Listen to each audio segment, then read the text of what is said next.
नमस्कार मित्रों, आप देख रहे हैं पीएनजी न्यूज़ 24।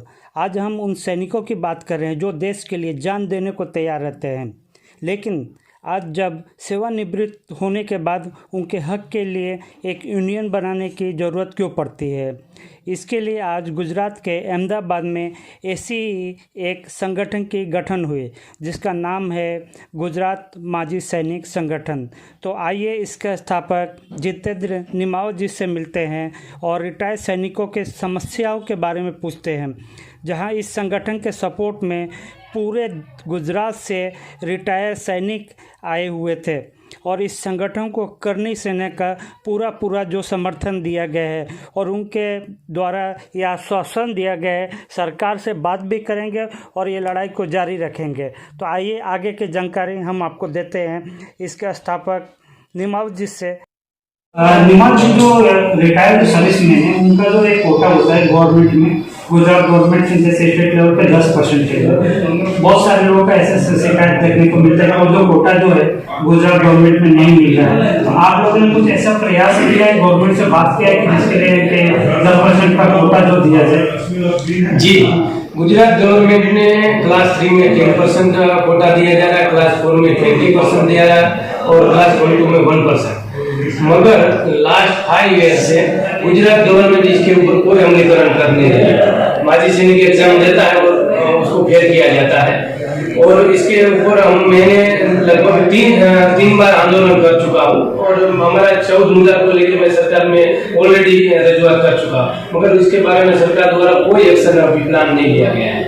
अभी जो स्टेट गवर्नमेंट और सेंट्रल गवर्नमेंट की जो है रिटायर्ड एक्स आर्मी है उनको जो पे प्रोटेक्शन है उसके बारे में क्या कहना है? Central government already pay protection दे रही है, एक्स आर्मी को मिल रहा है, मगर गुजरात गवर्नमेंट में अभी पे प्रोटेक्शन बंद कर दिया गया है। जो न्यू एम्प्लॉयमेंट हुए हैं उनके सबके 5 इयर्स सर्विस हो गई, 5 इयर्स फिक्सेशन है, उसके बाद उसको पे प्रोटेक्शन मिलना चाहिए, मगर अभी तक वो पे प्रोटेक्शन भी बंद कर दिया गया है। हाल मैं खुद गुजरात का डिप्टी सीएम को रजूआत कर चुका हूँ, मगर इसके ऊपर भी कोई एक्शन नहीं लिया गया है।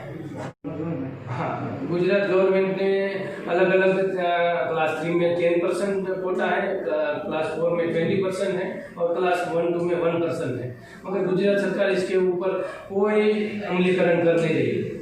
नहीं, तो इसके लिए अभी आप लोगों ने मतलब कुछ प्रयास किया है, कुछ गवर्नमेंट से बात की है या कुछ आप लोगों ने कुछ लिखित में एक्शन किया है? जी, लास्ट 26-27 जनवरी को गुजरात के एक्स आर्मी गांधीनगर सचिवालय कूच कर गए थे और सरकार श्री द्वारा गुजरात के गृह मंत्री प्रदीप सिंह जाडेजा साहब हमारे साथ वार्तालाप हुआ है और उन्होंने बांहेधरी दी थी कि ये 14 मुद्दा में से तकरीबन 12 मुद्दा हम 10 दिन के अंदर सोल्व करेंगे, मगर अभी तक उस मुद्दा के बारे में कोई निराकरण आया नहीं है। ये केवल हमको लॉलीपॉप दिया गया है। रिटायर्ड जो आर्मी मैन जो होते हैं सर्विस में उनको जो राज्य में जो पट्टा जो जमीन है जो दिया जाता है उसके बारे में क्या कहना है आपको? जी, गुजरात सरकार में भी पड़तर जमीन है, वो एक्स आर्मी मैन को देने के लिए ऑलरेडी नियम बने हुए हैं और प्लॉटिंग देने का भी नियम बना हुआ, मगर गुजरात सरकार द्वारा इनका कोई भी चुस्तपणे पालन नहीं होता।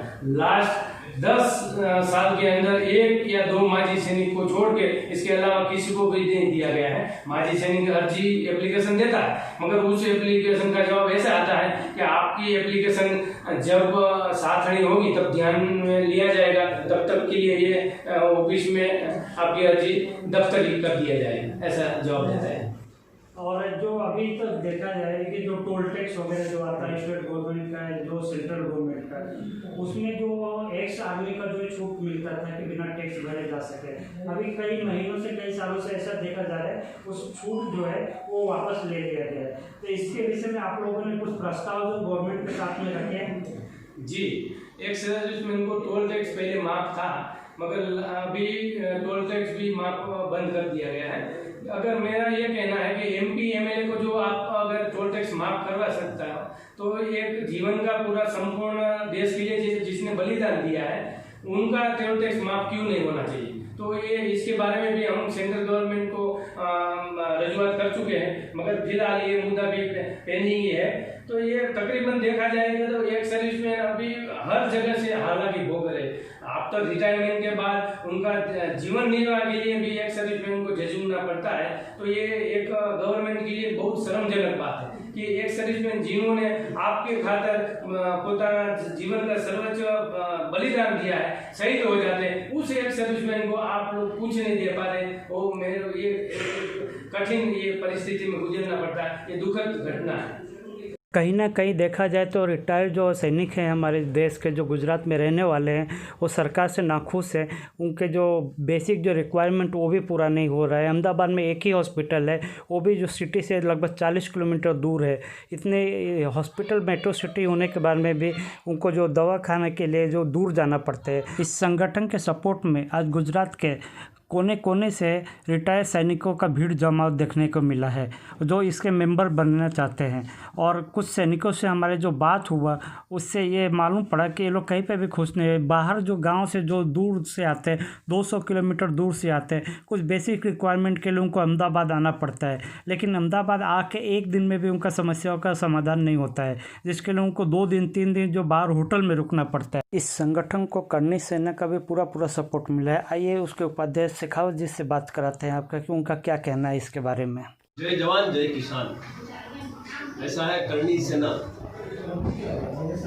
जितेंद्र एम निमावत जी के तत्वाधान में गुजरात माजी सैनिक संगठन का जो कमांड कंट्रोल किया जा रहा है उसे संपूर्ण समर्थन करते हैं। इनकी जितनी भी मांगे हैं वो जायज मांगे हैं।